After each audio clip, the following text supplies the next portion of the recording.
Assalamualaikum warahmatullahi wabarakatuh. Waalaikumsalam warahmatullahi wabarakatuh. Selamat pagi anak-anak. Pagi, Bu. Apa kabarnya hari ini? Baik. Sudah sarapan belum? Sudah semua ya. Jadi harus semangat ya untuk mengikuti pelajaran hari ini. Nah, sebelum kita mulai pelajaran, marilah kita berdoa terlebih dahulu. Siapa yang mau memimpin doa? Ini nih. Duduk siap. Berdoa mulai. Amin. Ya, terima kasih Mbak Nini. Nah, sebelumnya Ibu akan mengabsen kalian.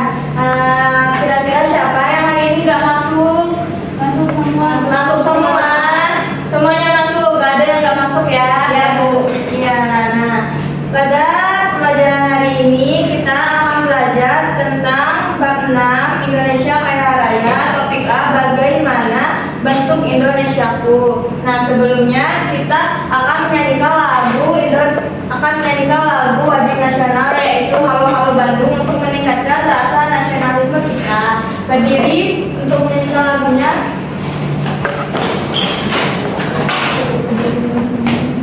Bu, mau maju, Bu. Siapa yang mau memimpin? Ya, silakan Mbak Gun. Harusnya putih ya.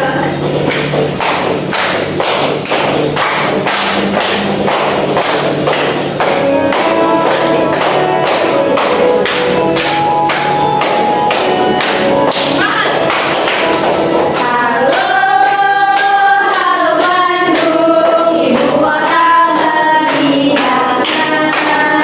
Halo, halo Bandung, kota kenang-kenangan. Sudah mereka tidak berjumpa dengan kau. Sekarang telah menjadi lautan air, harimu baru kembali.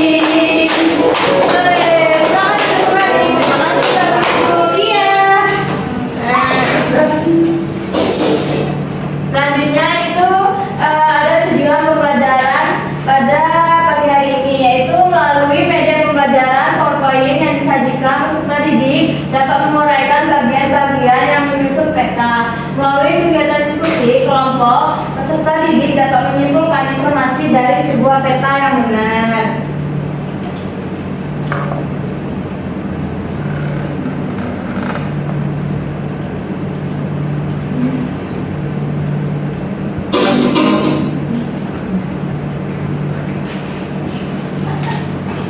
Nah, ini kira-kira kalau kita lihat dari ini sebuah apa ya? Gambar apa ya ini? Peta. Sebuah gambar peta. Nah, informasi apa yang kalian dapatkan dari sebuah gambar peta tersebut? Juga wilayah ya. Nah, apakah kalian menemukan bagian-bagian yang membentuk peta? Apa aja coba?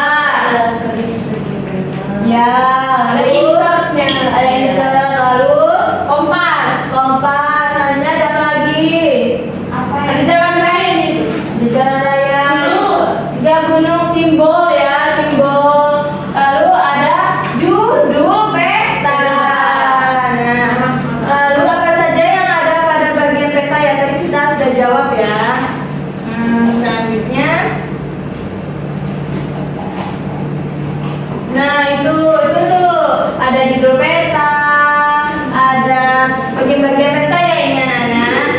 Ada arah mata angin. Nah, yang itu tuh yang ada U-nya itu arah mata angin. Nah, siapa yang mau membaca judul peta? Siapa yang mau membacanya? Yang Bu, silakan. Judul peta. Dalam setiap peta baru ada judul untuk menginformasikan jenis peta. Ya, ada arah mata angin. Siapa yang mau membaca?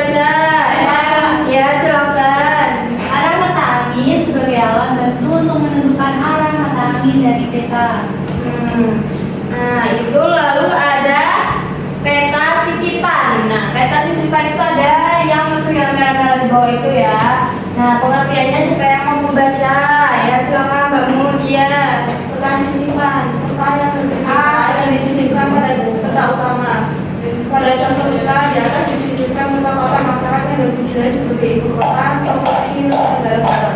Ya, selanjutnya itu ada tata warna. Nah, tata warna itu penjelasan simbol warna sebagai penggambaran keadaan tempat di sebuah peta. Sebuah warna biru untuk menggambarkan wilayah perairan, hijau untuk daratan rendah, dan kuning sampai ke coklat untuk daratan tinggi. Nah, selanjutnya ada legend dari siapa yang mau membaca pengertiannya? Ya. Legenda menjelaskan keterangan simbol pada suatu peta atau bisa juga pada gambar lainnya. Oke, nah itu sesuai dengan tanda-tandanya itu merupakan legenda ya. Dan yang terakhir ini ada simbol. Siapa yang mau membaca? Saya Ya, silakan. Simbol tanda pada peta untuk mewakili kondisi sesungguhnya, contoh simbol gunung, sungai, kota, provinsi, kabupaten dan sebagainya. Ya, nah lalu ini ada skala. Skala adalah perbandingan ukuran besarnya gambar dengan keadaan yang sebenarnya. Contohnya tertulis pada skala 1/4250. Nah, artinya setiap 1 cm dalam peta mewakili 4250 cm atau 4,25 km pada kondisi aslinya. Lalu yang selanjutnya,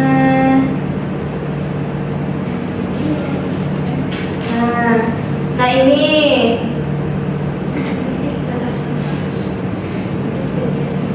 sebentar ya anak.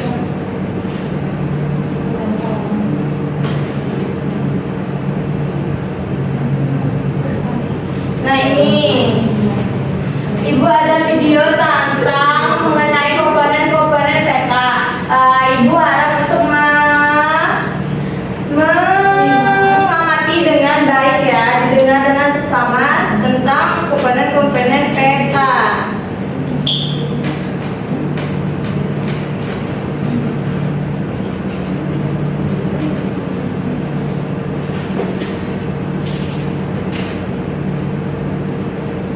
Ya baik Bu. Ini tentang komponen-komponen peta ya Nana.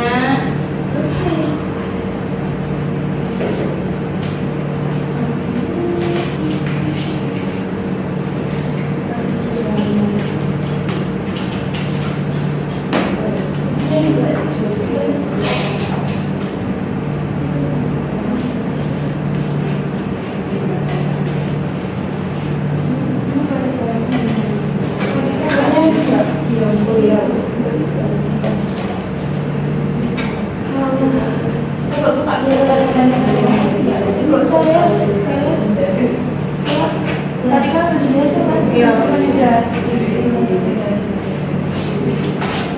Nah ini ibu, nah ini itu adalah komponen-komponen peta, yaitu ada 1 judul peta, lalu yang kedua skala peta, yang ketiga ada astronomi, garis astronomis, yang keempat ada arah atau tanda orientasi, lalu yang kelima ada legenda atau keterangan, lalu yang keenam ada simbol peta, yang ketujuh insert, yang kedelapan ada warna, yang 9 ada sumber data dan tahun pembuatannya, 10 ada lettering, dan yang terakhir ada garis tepi.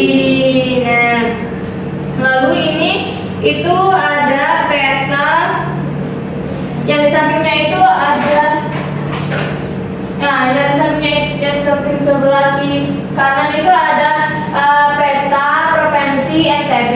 Nah, dari peta tersebut kita bisa mengetahui provinsi NTB itu merupakan wilayah kepulauan. Nah, yang selanjutnya siapa yang mau membaca tentang provinsi NTB? Ya, silakan. Silakan Mbak Nini. Yang pertama itu merupakan wilayah kepulauan, kedua sebelah utara berbatasan dengan Laut Flores, ketiga sebelah berbatasan dengan Samudra Hindia. Yang keempat, sebelah barat dibatasi dengan Selat Lombok. Selanjutnya sebelah timur dibatasi dengan Selat Sape. Selanjutnya itu terdapat wilayah dataran tinggi dan dataran rendah, dan yang terakhir itu memiliki beberapa gunung berapi seperti Gunung Rinjani, Gunung Tambora dan sebagainya. Oke, tepuk tangan untuk Mbak Cici. Nah, ini itu kita berdiskusi. Coba kita amati dari peta ini itu berada di benua apakah Indonesia? Siapa yang tahu benua apa? Asia. Nah, lalu Indonesia berada di antara dua benua. Benua apa saja? Australia dan Asia. Indonesia juga berada di antara dua samudra. Samudra apa saja? Iya. Berbatasan dengan apa Indonesia di bagian barat? Malaysia. Dan Samudra Hindia. ya. Nah, Bagian timur. berbatasan dengan apa Indonesia di bagian timur? Samudra Pasifik, Papua Nugini. Iya. Berbatasan dengan apa Indonesia di bagian utara?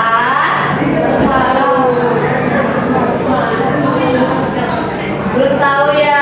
Nah, nanti kita cari tahu ya. Lalu berbatasan dengan apa Indonesia di bagian selatan? Dia tahu?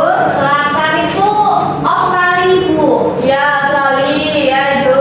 Nah, lalu Indonesia memiliki pulau sebanyak 1.700.808 dilihat dari jumlah pulaunya. 11.480. Oh iya, salah ibu ya. Dari jumlah pulaunya, apakah bentuk negara Indonesia? Kepulauan. Betul. Pulau apakah yang terletak di bagian paling barat?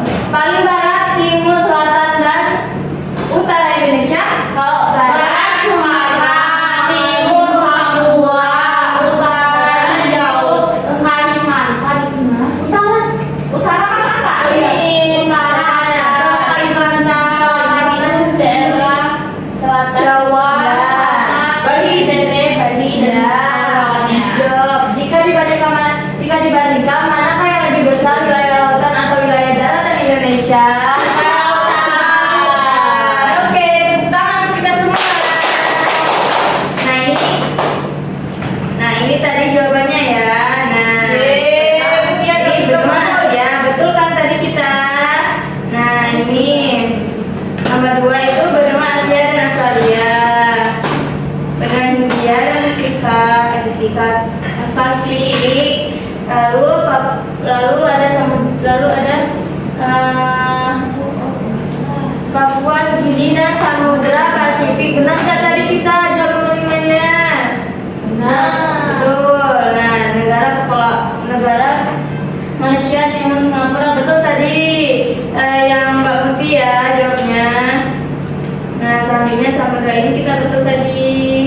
Ini negara kepulauan kita betul. Sabang betul. Wilayah lautan. Nah, kira-kira ini loh. Apakah kamu tahu tentang negara maritim dan negara agraris? Nah, negara maritim adalah negara yang sebagian besar wilayahnya berupa perairan atau memiliki kawasan laut yang luas. Sedangkan negara agraris adalah negara yang sebagai besar rakyatnya bermata pencarian dengan bercocok tanam. Petani ya, Bu? Iya, petani, berkebun gitu. Oleh karena itu, Indonesia disebut sebagai negara maritim karena Indonesia terdiri dari 2/3 dan negara agraris sebagai besar wilayah Indonesia bertumpu pada sektor pertanian. Nah, ciri-ciri negara maritim, siapa yang mau membaca? Saya bisa lihat. Ya, silakan. Ciri-ciri negara maritim ya, yaitu memiliki wilayah laut, memanfaatkan laut untuk kesejahteraan rakyat, memiliki transportasi laut, memiliki perdagangan laut, dan memiliki armada militer laut untuk menjaga kedaulatan laut di wilayahnya. Nah, sedangkan ciri-ciri negara agraris adalah memiliki wilayah daratan yang luas sehingga bisa dimanfaatkan sebagai lahan pertanian, memiliki sawah, ladang, dan kebun yang luas. Masyarakatnya memenuhi kebutuhan hidupnya dengan kegiatan ekonomi dari hasil pertanian. Umumnya negara agraris juga berkaitan dengan bidang peternakan karena pakan ternak yang baik juga dapat dibuat dari hasil pertanian.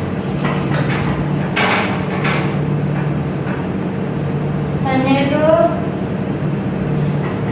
nah, kalian mau tahu nggak sih apakah contoh budaya dari masyarakat maritim dan agraris itu apa? Siapa yang mau membaca itu? Saya ya, silakan Mbak April.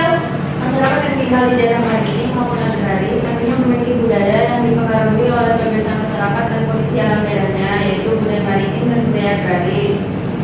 Hasil budaya bisa berupa benda, pakaian, alat-alat pekerjaan, alat permainan rumah, alat transportasi, makanan, dan permainan tradisional. Ini kira-kira gambar apa ya yang nomor 1 itu? Kapal. Kapal itu biasanya di mana ya? Di laut. Nah, kapal laut dan perahu merupakan kebutuhan penting agar masyarakat bisa tetap terhubung antar pulau satu dengan pulau lainnya. Selain itu, masyarakat bisa mengeksplorasi sumber daya alam laut. Jadi ini adalah alat transportasi di laut. Lalu ini pasar ikan. Pasar ikan, dengan adanya pasar ikan, masyarakat lain juga dapat dengan mudah memenuhi kebutuhan mereka akan hasil laut. Nah, yang itu apa ya? Yang nomor 3 kira-kira? Apakah itu? Lesung kah itu? Iya, itu adalah alat pemotong dan penumbuk padi. Dengan semakin meningkatnya teknologi pertanian, peralatan tradisional ini sudah banyak digantikan dengan mesin modern yang membuat kegiatan pertanian semakin cepat selesai. Ini alat pemotong padi untuk zaman dahulu ya, nah sekarang sudah tergantikan.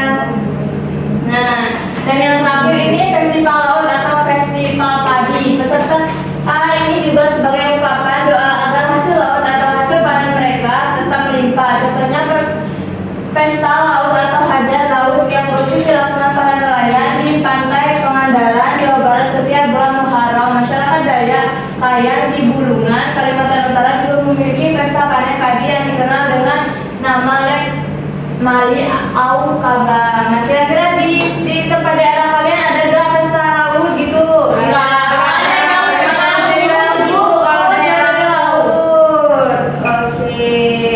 Nah, sebelum Ibu melanjutkan pembelajaran, kira-kira kita ini udah sampai nggak sih? Capek. Mau ice breaking terlebih dahulu nggak? Mau. Ayo, kita ice breaking terlebih dahulu.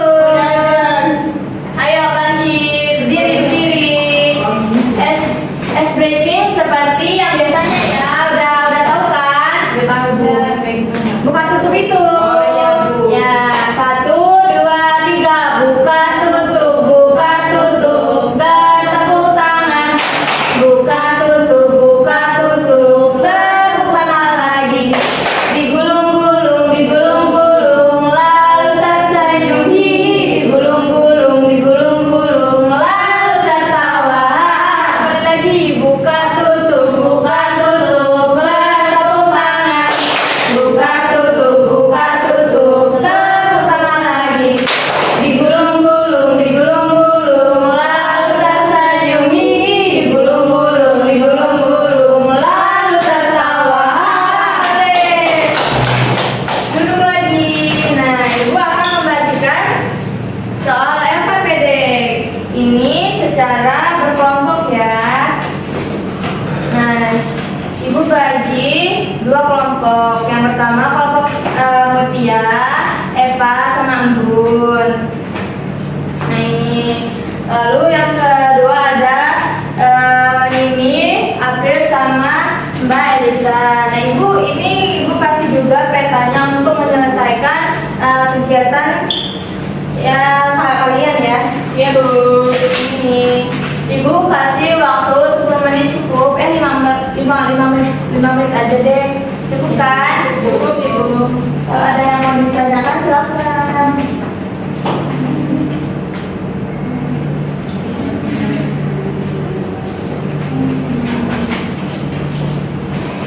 Petanya dibuat dengan cantik ya. Dengan sepenuh hati. Tapi nggak bisa gambar Bu. Saya bisa kok. Nanti gambarnya sekolah tuh siapa? Enggak dong. Iya dong.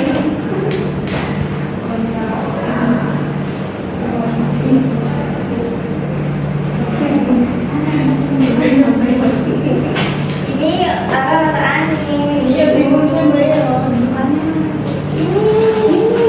Ini loh diperhatikan petanya yang sudah itu dari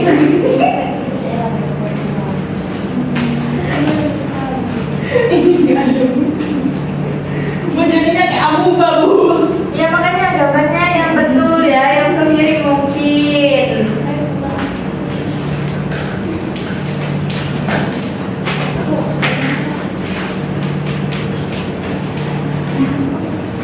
Yang nomor 2 adalah sudah selesai, nomor 1 sudah selesai ya Bu?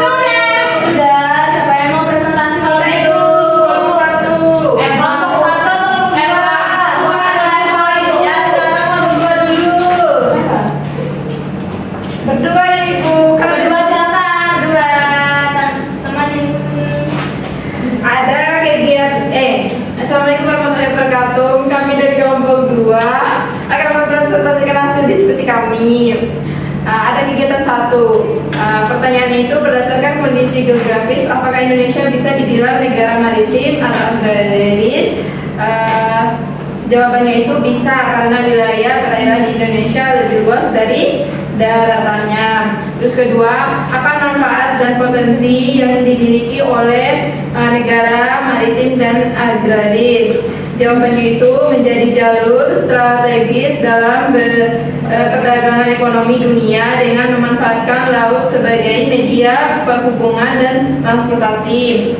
Terus yang ketiga itu apa saja yang bisa menyebabkan kerusakan wilayah maritim dan agraris? Jawabannya itu kebakaran hutan, penebangan liar, limbah beracun dan sampah. Terus yang terakhir itu apa upaya yang perlu dilakukan untuk menjaga kelestarian wilayah maritim atau agraris?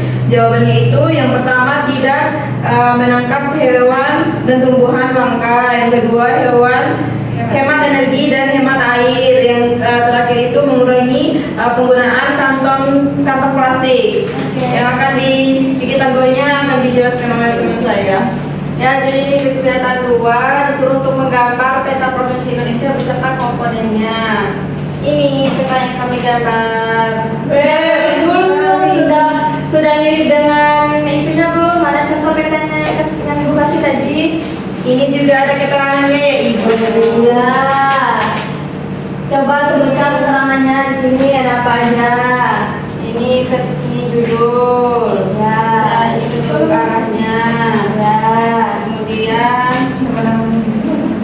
ini nama-nama provinsinya. Ini ada Kalimantan Barat, Kalimantan Putih, dan lain. Lalu keterangan simbolnya ini, coba perhatikan kalau berbentuk seperti ini itu ibu kota. Kemudian ibu kota selanjutnya ini ada beda, terus ini skala, terus ini desain. Oke, tepuk tangan. Kasih apa? Kasih W, kasih O, kasih W. Wow, silakan kembali kelompok 1, silakan. Baik, kami dari kelompok 1 ingin mempresentasikan hasil diskusi kami. Pada kegiatan 1, berdasarkan kondisi geografis, apakah Indonesia bisa dibilang negara maritim atau agraris? Mengapa? Karena karena Indonesia memiliki sekitar 54.720 km garis pantai dan 2,5 juta kilometer persegi wilayah perairan. Maka Indonesia bisa dibilang negara maritim. Yang kedua, apa manfaat dan potensi yang dimiliki oleh negara maritim atau agraris, yaitu berguna bagi kemakmuran dan kesejahteraan segenap bangsa Indonesia. Yang ketiga, apa saja yang bisa menyebabkan kerusakan wilayah maritim atau agraris, yaitu sampah, penangkapan ikan menggunakan bahan peledak, penangkapan liar, dan adanya limbah kimia. Yang keempat, apa upaya yang perlu dilakukan untuk menjaga kelestarian wilayah maritim atau agraris, yaitu 1. Tidak membuang sampah sembarangan, 2. Menjaga kelestarian hutan, 3. Menjaga terumbu karang. Oke, yang kedua. Ini peta yang kami gambar ya teman-teman. Apakah sudah mirip dengan peta yang Ibu kasih? Sudah atau belum? Lumayan Ibu. Ya, jelaskan komponen-komponennya ada apa saja. Ya di situ ada di sini ada petunjuk arah, lalu ada judulnya peta Indonesia, terus ada skalanya, ada insertnya, ada ini simbolnya, ada logatnya. Oke, tepuk tangan. Kasih apa untuk kelompok 1? Kasih W, kasih O, kasih W. Wow. Keren.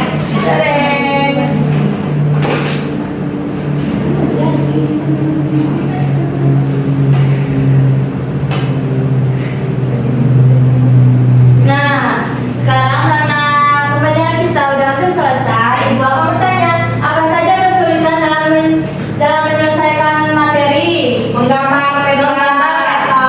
Sulitkah menggambar peta? Iya Ibu, karena banyak. Oh iya, nah latihan lagi ya besok-besok. Siap. Anak-anak senang kegiatan pembelajaran hari ini? Nah, bagaimana perasaan dengan pembelajaran hari ini? Gembira. Lalu Ibu ada kuis. Siapa yang mau main kuis? Nanti cepet-cepetannya ini nanti siapa yang betul menjawabnya Ibu kasih nilai lebih. Oke. Nah, siapa itu? Agar tidak Bangun terlebih dahulu. Peta. Apakah betul? Coba kita lihat. Nah, kedua. Siapa itu? Saya Bu. Ya, siapa Mbak Putih? C. Gunung. Apakah betul? Lalu yang ketiga, saat terakhir nih. Silakan bangun terlebih dahulu. Judul. Judul betul. Betul. Oke. Nah, itu nanti akan Ibu catat di buku harian Ibu ya. Itu akan mendapat nilai lebih. Nah, kesimpulan kita pada pelajaran hari ini kira-kira apa? Kita tadi belajar apa saja? Garis, ya, simbol, Oke. Nah ini Ibu baca terlebih dahulu ya. Nah, peta adalah gambaran permukaan bumi pada bidang data dengan menggunakan skala tertentu. Beberapa fungsi peta diantaranya menunjukkan lokasi suatu tempat, memberikan gambaran mengenai luas dan bentuk penampakan alam di permukaan bumi, dan menentukan arah dan jarak berbagai tempat. Komponen peta antara lain judul, arah, mata angin, skala, simbol, legenda, peta sisipan, dan tata warna. Indonesia memiliki wilayah laut yang luas sehingga disebut sebagai negara maritim. Sumber daya laut yang melimpah merupakan potensi dan kekayaan dari negara maritim. Indonesia juga memiliki wilayah daratan yang luas dan tanah yang subur sehingga disebut sebagai negara agraris. Kondisi ini merupakan potensi dan kekayaan di bidang pertanian dan perkebunan. Sebelum mengakhiri pembelajaran, Ibu itu ada soal evaluasi. Nanti Ibu kirim ke WA grup orang tua ya. Nanti dikerjakan minggu depan itu dikumpul ya anak-anak. Karena pembelajaran kita sudah selesai, kita berdoa terlebih dahulu. Siapa yang mau memimpin? Ya silakan Mbak Bun. Duduk